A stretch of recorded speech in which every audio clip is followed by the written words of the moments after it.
بسم اللہ الرحمن الرحیم عالم الغیب والشہادۃ الکبیر المتعال عالم الغیب والشہادۃ الکبیر المتعال سواء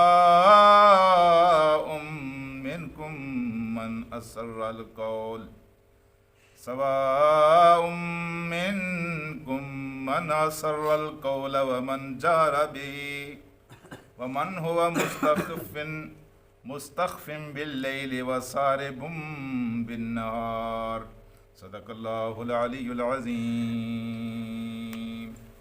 در اس بات کا ہے کہ قیامت کے دن میرے سارے اعمال ضائع نہ ہو جائیں۔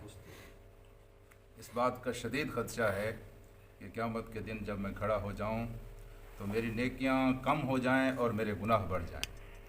اس بات کا شدید اندیشہ ہے کہ قیامت کے دن میں جب کھڑا ہو جاؤں تو میں غریب ہوں، میں کنگال ہوں۔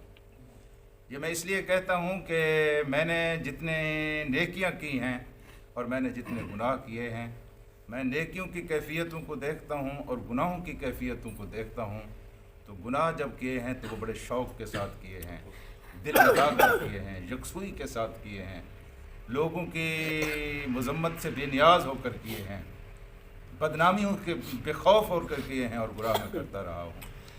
نیکیاں جو میں نے کی ہیں، اگرچہ نیکیاں میں سمجھتا ہوں کہ میرے گناہوں سے بڑھ کر ہیں، لیکن نیکیوں میں وہ شوق اور وہ خلوص، وہ جذبہ جو گناہوں کے وقت مجھے نظر آتا ہے وہ نظر نہیں آتا۔ یہ صرف میرا معاملہ نہیں ہے حضرات، یہ ہم سب کا معاملہ ہے۔ یہ میری کہانی نہیں ہے، ہر انسان کی کہانی یہی ہے، اور اس بات کا شدید اندیشہ ہے کہ کہیں ہماری نیکیاں غارت نہ ہو جائیں اور اللہ تبارک و تعالی ہمارے گناہوں کی وجہ سے ہمیں پکڑ نہ لے۔ اللہ کا علم وسیع ہے، اللہ کا علم وہاں تک دیکھتا ہے جہاں ہماری آنکھیں نہیں دیکھ سکتی۔ ہمارا دیکھنا کیا دیکھنا ہے؟ ایک کاغذ آنکھوں کے سامنے آ جائے تو ہم اس سے آگے دیکھ نہیں سکتے، دیوار سے آگے دیکھ نہیں سکتے، چند کلومیٹر کے فاصلے پر ہماری آنکھیں نہیں جا سکتی۔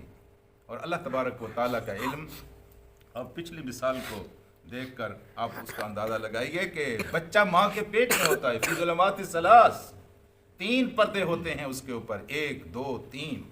ان 3 ظلمتوں کے اندر اللہ تبارک و تعالیٰ اس کی پرورش کرتا ہے، اس کا جسم بناتا ہے، اس کے اعضاء تخلیق کرتا ہے۔ اور اس سے آگے تمہارا علم تو صرف زہر بین چیزوں کو جو زہر نظر آتی ہے ان کو دیکھ رہا ہوتا ہے، اللہ کا علم اس سے آگے دیکھتا ہے۔ کتنی مصیبتیں ہیں جن کو اللہ ٹال دیتا ہے اور تمہیں اس کا پتہ بھی نہیں ہوتا، اور کتنے فائدے ہیں جہاں تک تمہاری نگاہ بھی نہیں جاتی اللہ تبارک و تعالیٰ۔ کبھی مہار عزیز نے بھی سوچا تھا کہ یہ ایک فیکٹری لگائے گا، یہ میں مثال دے رہا ہوں۔ دیکھیں، کوئی انسان کے وہم و گمان میں بھی نہیں ہوتا کہ مجھے یہ خیر اور یہ بھلائی حاصل ہوگی، لیکن اللہ اس کے لیے راستے کشادہ کرتا ہے، اللہ اس کے لیے راہیں ہموار کرتا ہے، اور اللہ بہت ساری خیر آپ کو عطا کرتا ہے اور بہت سارے شروں سے آپ کو بچاتا ہے۔ ٹھیک ہے جی، تو اللہ کا علم جو ہے وہ بہت وسیع ہے۔ کہا گیا ہے عالم الغیب، وہ غیب کا علم رکھنے والا ہے، وہ شہادہ، اور وہ زہر کا بھی علم رکھنے والا ہے۔ تو میں تو اس وقت پتہ چلتا ہے جب بچہ بہر آ جاتا ہے، جب وہ ماں کے پیٹ میں ہوتا ہے تو غیب میں ہوتا ہے، لیکن اللہ کو اس وقت بھی اس کا علم ہوتا ہے، علم الغیب والشہادہ۔ اور پھر فرمایا کہ اس کا علم المتعال، وہ بہت بڑا ہے، کوئی اوپر جا کر اس کے علم میں نقب نہیں لگا سکتا، کوئی سراخ نہیں کر سکتا، کوئی یہ نہیں کہہ سکتا کہ میں نے اس کے علم سے کچھ چرا لیا ہے، وہاں تک تو کوئی جا ہی نہیں سکتا۔ المتعال، وہ بہت بلند ہے۔ اور پھر کہا کہ بہت بلند نہیں ہے، اس کے ساتھ ساتھ اللہ تبارک و تعالیٰ الکبیر بھی ہے، بڑا بھی ہے۔ بڑا کس کو کہتے ہیں؟ میرے شہر کا بڑا کون ہے؟ چلو یہاں سے دیکھ لیتے ہیں۔ میرے ضلع کا بڑا کون ہے؟ یہاں سے دیکھ لیتے ہیں۔ میرے ملک کا بڑا کون ہے؟ یہاں سے دیکھ لیتے ہیں۔ میری اس دنیا کا بڑا کون ہے؟ ہم یہاں سے دیکھ لیتے ہیں۔ ہم سارے اس بات پر متفق ہیں، بڑا وہ ہے جس کے پاس طاقت زیادہ ہے اور جس کے پاس اختیار زیادہ ہے۔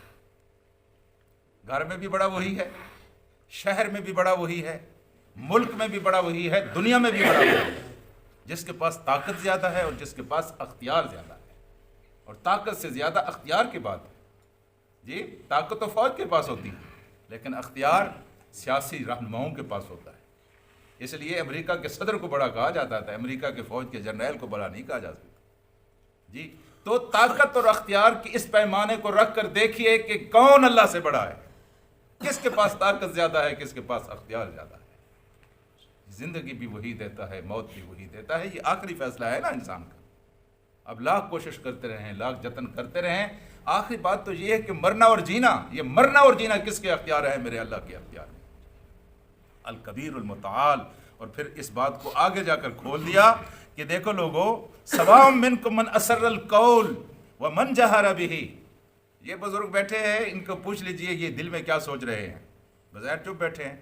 جو یہ دل میں سوچ رہے ہیں، یا آپ میں سے جو بھی اس وقت دل میں سوچ رہا ہے، آپ نہیں جانتے لیکن اللہ اس کو جانتا ہے۔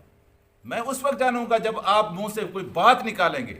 من اسر القول، جس نے بات خفیہ طریقے سے کی، اس کو بھی اللہ تبارک و تعالی جانتا ہے، لیکن جس نے بات اونچی آواز میں کی اس کو بھی، وجہر بہ، جس نے جہری آواز میں بات کی اس کو بھی اللہ جانتا ہے جی۔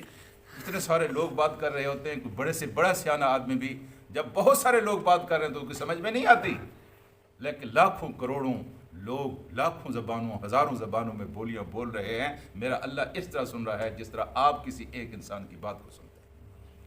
یہ ہے میرے اللہ کی شان ہے اور یہ ہے میرے اللہ کی قدرت ہے جی۔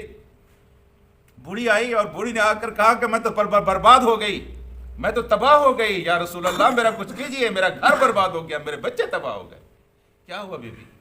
اس نے کہا کہ میرے شوہر نے مجھے کہہ دیا ہے کہ تیری پشت میرے اوپر اس طرح حرام ہے جس طرح ماں کی پشت حرام ہوتی ہے، زہار کر دیا، طلاق دے دی۔ بوڑھی ہوں، میرے چھوٹے چھوٹے بچے ہیں، میں کہاں جاؤں گی، میں تو تباہ ہو جاؤں گی۔ اللہ کے رسول بات سن کر بیٹھ گئے اور چپ ہو گئے۔ چپ ہونے کے بعد آپ نے کہا میرے پاس اس کا کوئی حل نہیں ہے، میں کچھ نہیں کر سکتا۔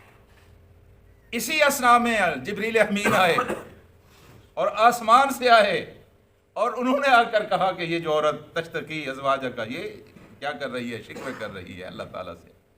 ہاں جی، سامنے اللہ ہو، قول اللہ تھی، اللہ نے سن لیا ہے اس عورت کی بات کو، ہاں جی، جو تیرے سامنے اپنی شکایت کر رہی ہے۔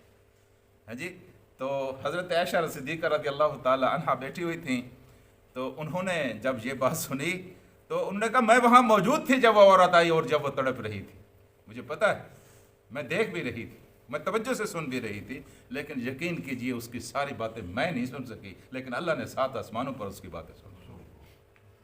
یہ ہے میرا اللہ جی، میرے ساتھ تھی جی۔ ہر عورت کا مسئلہ ایک جیسا مسئلہ ہوتا ہے، اس لیے توجہ سے سن رہی تھی، لیکن انہوں نے کہا میں نے آپ کی بات اس طرح نہیں سمجھی، میں نے آپ کی بات اس طرح نہیں سنی جس طرح اللہ پاک نے اس بات کو 7 آسمانوں پر سن لیا۔ یہ ہے آپ کا اللہ ہاں جی۔ تو تم، اللہ تعالیٰ کہتا ہے جو تم بات چھپاتے ہو، وَمَنْ هُوَ مُسْتَخِفٌ بِاللَّيْلِ وَسَارِبٌ بِالنَّهَارِ، جو رات کو چپکے سے پھرتا ہے، چھپ کر پھرتا ہے۔ یہ مجرم لوگ رات کو نکل آتے ہیں تاکہ گرفت میں آ جائیں، اور جو دن کو کھلے عام پھرتا ہے۔ تمہارے نزدیک یہ ہے کہ رات کو چھپ کر پھرنے والا چھپ جاتا ہے، لیکن ہمارے نزدیک یہ رات کو چھپ کر پھرنے والا اور دن کو کھلے عام پھرنے والا دونوں برابر ہے۔ یہ مثالیں دے کر سمجھایا ہے نا۔ تمہاری آنکھوں سے چھپ جاتا ہے، لیکن ہماری آنکھوں سے وہ نہیں چھپتا، ہم اس کو اسی طرح دیکھ رہے ہیں جس تو تم اپنی ظاہری آنکھوں سے اس کو دیکھ رہے ہو۔ میں نے کل بھی عرض کیا تھا میرے دوستو، لوگوں نے بہت ساری گمراہی اللہ کے صفت علم کے بارے میں مغالطے کے نتیجے میں حاصل کی ہے۔ یہ اللہ کے علم کے سلسلے میں جتنا آپ کا عقیدہ صحیح ہوگا، جتنا آپ کی سوچ صحیح ہوگی، آپ کے صحت عمل میں اتنی بہتری آتی چلی جائے گی، آپ کے اعمال اتنے اچھے ہوتے چلے جائیں گے ہاں جی۔ تو اللہ تبارک و تعالی ہر چیز کو جانتا ہے، ڈرتے رہیے، اس سے زیادہ اچھا کوئی نگہبان نہیں ہے، اس سے اچھا کوئی زیادہ پہرے دار نہیں ہے، اس سے اچھا کوئی زیادہ محاسب نہیں ہے، کیونکہ آپ جہاں ہوں گے یہ آپ کے ساتھ ہوگا کہ میرا اللہ مجھے دیکھ رہا ہے۔ اور جتنے ہم بہادر ہیں، ہمیں پتہ ہے اپنے نوکر کے سامنے نہیں کرتے، اپنے بچوں کے سامنے گناہ نہیں کرتے۔ کیوں نہیں کرتے؟ کہ دیکھ رہے ہیں بدنام ہو جائیں گے، شکایت ہو جائے گی۔ تو بچے اور نوکر سے بھی اللہ کی حیثیت کم ہے، وہ تو ہر جگہ دیکھ رہا ہے۔ اگر یہ چیز ہمارے ذہن کے اندر مستحضر ہو جائے تو یقین کیجیے اس سے اچھا کوئی نگران نہیں ہے، اس سے اچھا کوئی پاسبان نہیں ہے۔ یہ اللہ کا خوف سب سے بڑا نگران ہے۔ اللہ سے دعا کرتے ہیں کہ اللہ تبارک و تعالی ہمیں قرآن کو عمل کرنے